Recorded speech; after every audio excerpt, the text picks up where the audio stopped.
పులివెందులలో వైఎస్ఆర్ కాంగ్రెస్ పార్టీకి 683 ఓట్లు వేసిన తెలుగుదేశం పార్టీ ఏజెంట్లకు నా ధన్యవాదాలు. ఎందుకంటే తెలుగుదేశం ఏజెంట్లకు కూడా వైసీపీ పైన ఇంత అభిమానం ఉందని నాకు నిన్ననే తెలిసింది. కాబట్టి ముందుగా వాళ్ళకి ధన్యవాదాలు తెలుపుకుంటానా. అన్న, ఎవరైతే ఈరోజు ప్రెస్ మీట్లు పెట్టి లోపల నుంచి రావడం లేదు నువ్వు వాళ్ళకి, ఎందుకంటే 10,000 ఓట్ల కోసం మనమందరం టికెట్లు కన్ఫర్మ్ చేసుకునే మీద అని బాధపడుతున్నారు వాళ్ళే. అది కేవలం 10,000 ఓట్లుండే జెడ్పీటీసీ. ఆ ఎలక్షన్ల కోసం మంత్రులు, ఎమ్మెల్యేలు, 800 మంది పోలీసులు, ఐజీ గారు, ఎస్పీ గారు అన్ని పనులు వదిలిపెట్టుకుని పాపం ఆ గండికోట బాలిక మిస్సింగ్ కేసును కూడా ఇడిచిపెట్టి కేవలం ఒక జెడ్పీటీసీని గెలిపించేదానికి ఇంతమంది యంత్రాంగం దిగినప్పుడే జగన్మోహన్ రెడ్డి గారు ఎంత బలమైన నాయకుడు అనేది మనం అర్థం చేసుకోవాలా. ఏదో పులివెందులలో జగన్మోహన్ రెడ్డి గారికి అవమానం చేస్తే వైఎస్ఆర్ కాంగ్రెస్ పార్టీ కథ అయిపోతుంది అని అనుకోవడం వాళ్ళ మూర్ఖత్వం. నేను గతంలో చెప్పినా మళ్లీ చెప్తున్నా, నంద్యాల బై ఎలక్షన్ లో కూడా జగన్మోహన్ రెడ్డి గారిని ఓడగొట్టేదానికి మొత్తం రాష్ట్రంలో ఉండే యంత్రాంగం అంతా దిగి ఓడగొట్టినారు. ఆ రోజు ఓడగొట్టిన తర్వాత సంవత్సరం రోజులకే ఎన్నికలు వస్తే 151 సీట్లు, అదే నంద్యాలలోనే 35,000 మెజార్టీ. కాబట్టి ఇది జెన్యున్ ఎలక్షనా కాదా, పోలింగ్ జరిగిందే, రిగ్గింగ్ జరిగిందే అనేది నాకన్నా బాగా, మీకన్నా బాగా, పోలీసుల కన్నా బాగా, ప్రతిపక్షానికన్నా, అధికార పార్టీ కన్నా బాగా ప్రజలకు తెలుసు.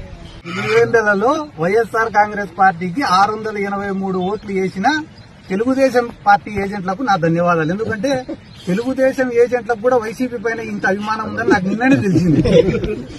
కాబట్టి ముందుగా వాళ్ళకి ధన్యవాదాలు తెలుపుకుంటానా. అన్న, ఎవరైతే ఈరోజు ప్రెస్ మీట్లు పెట్టి లోపల నుంచి రావడం లేదు నువ్వు వాళ్ళకి, ఎందుకంటే 10,000 ఓట్ల కోసం మనమందరం టికెట్లు కన్ఫర్మ్ చేసుకునే మీద అని బాధపడుతున్నారు వాళ్ళే. అది కేవలం 10,000 ఓట్లుండే జెడ్పీటీసీ. ఆ ఎలక్షన్ల కోసం మంత్రులు, ఎమ్మెల్యేలు, 800 మంది పోలీసులు, ఐజీ గారు, ఎస్పీ గారు అన్ని పనులు వదిలిపెట్టుకుని పాపం ఆ గండికోట బాలిక మిస్సింగ్ కేసును కూడా ఇడిచిపెట్టి కేవలం ఒక జెడ్పీటీసీని గెలిపించేదానికి ఇంతమంది యంత్రాంగం దిగినప్పుడే జగన్మోహన్ రెడ్డి గారు ఎంత బలమైన నాయకుడు అనేది మనం అర్థం చేసుకోవాలా.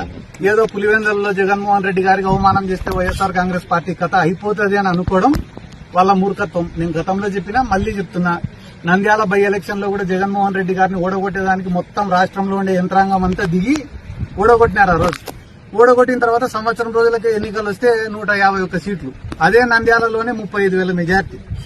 కాబట్టి ఇది జెన్యున్ ఎలక్షనా కాదా, పోలింగ్ జరిగిందే, రిగ్గింగ్ జరిగిందే అనేది నాకన్నా బాగా, మీకన్నా బాగా, పోలీసుల కన్నా బాగా, ప్రతిపక్షానికన్నా, అధికార పార్టీ కన్నా బాగా ప్రజలకు తెలుసు. పులివెందులలో వైఎస్ఆర్ కాంగ్రెస్ పార్టీకి 683 ఓట్లు వేసిన తెలుగుదేశం పార్టీ ఏజెంట్లకు నా ధన్యవాదాలు. ఎందుకంటే తెలుగుదేశం ఏజెంట్లకు కూడా వైసీపీ పైన ఇంత అభిమానం ఉందని నాకు నిన్ననే తెలిసింది. కాబట్టి ముందుగా వాళ్ళకి ధన్యవాదాలు తెలుపుకుంటానా.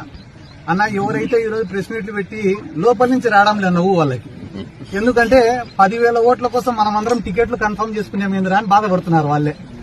అది కేవలం 10,000 ఓట్లుండే జెడ్పీటీసీ.